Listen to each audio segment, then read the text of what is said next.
ఏ సంఘటనకు కూడా ప్రభుత్వం పట్టించుకున్న దాఖలాలు లేవు.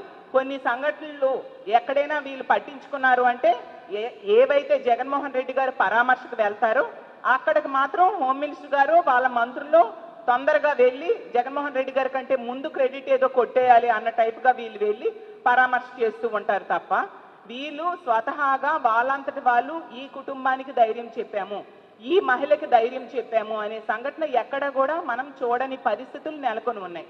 అంటే ఎంతసేపు రాజకీయాలు చేయడం లేదా ఇసుక లెక్కర్ వీటిల్లో ఎలా సంపాదించాలి అని ఆలోచించడం లేదా పదవుల కోసం ప్రాకులాటలు, సీఎం పదవి డిప్యూటీ సీఎం పదవి కావాలి అనుకుంటూ కోట్లాడుకోవడం, వీటి మీద కనబరుస్తున్న శ్రద్ధ మహిళల మాన ప్రాణాల రక్షణ కోసం మీరు చూపెట్టట్లేదు అనేది క్లియర్గా తేట తెల్లమైపోయింది.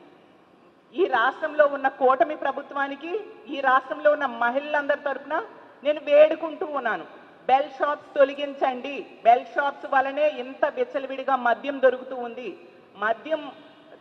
మద్యం అమ్మకాల్ని తగ్గించండి. లేకపోతే ఖచ్చితంగా బెల్ షాప్స్ దగ్గరికి వెళ్ళి మా వైఎస్ఆర్ కాంగ్రెస్ పార్టీ తరఫున మహిళల తరఫున మేమందరము కలిసి బెల్ షాప్స్ మేమే ధ్వంసం చేసే పరిస్థితి రానున్న రోజుల్లో మీరు చూస్తారు.